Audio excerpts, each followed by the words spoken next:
नमस्कार जय जगन्नाथ आपण मानकु आम ओडिया नववर्षर बा पणा संक्रांतिर ढेर सारा शुभेच्छा और शुभकामना। पणा संक्रांति रे समस्त घरे विभिन्न प्रकार पणा निहाती तैयारी थाए। तो आज मु आपण मानक पई बेल पणार रेसिपी नहीं आसी। तो आशा करुँची आपण को निहाती वीडियोटी भल लागिवो। सेति पई आपण निज हिसाब रे किछि फ्रूट्स नहीं परिवे। मु एठी कदली नड़िया बेल आउ नहीं सेव ता सहित अंगूर बुंदी नहीं दही नहीं आउ नहीं किसी गोटा गोलमरीच जहाँ को भल भाव चूरी नेबी ता सहित ये मुझे चीनी चीनीर क्वांटिटी आपण निज हिसाब रे कम बेसी करें। एबे देखंतु मु गोलमरीच को भल भाव चूरी नौची तापर ये बेल को मु फटे तार जितक भी रस अच्छी ताकू काढ़ी नौची।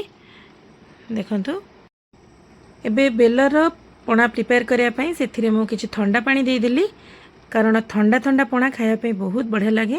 ताकू परिष्कार करी धोई मुझे सबू बेल को चकटी नौची तार जिते भी एक्सट्रा जिनस थिला ताकू मु काढ़ी नेली। एबे केवल बेल रस आम पाखे अच्छी। देखंतु एबे सेथिरे आमे चीनी देदबा कारण चीनी को मिसिया टिके समय लगे।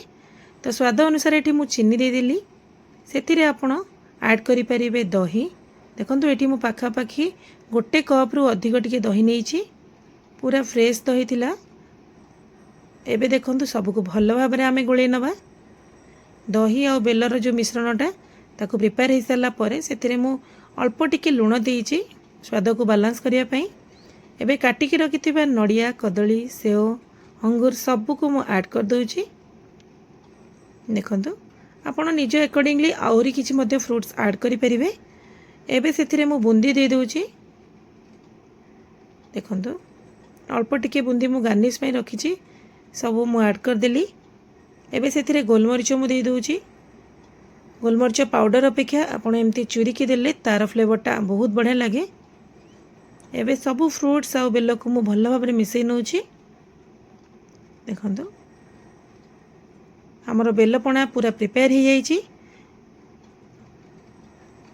देखंतु पणार कंसिस्टेंसी देखंतु एई भली भाबे रहिले पणाटी खाया पई बहुत बढ़िया लगे।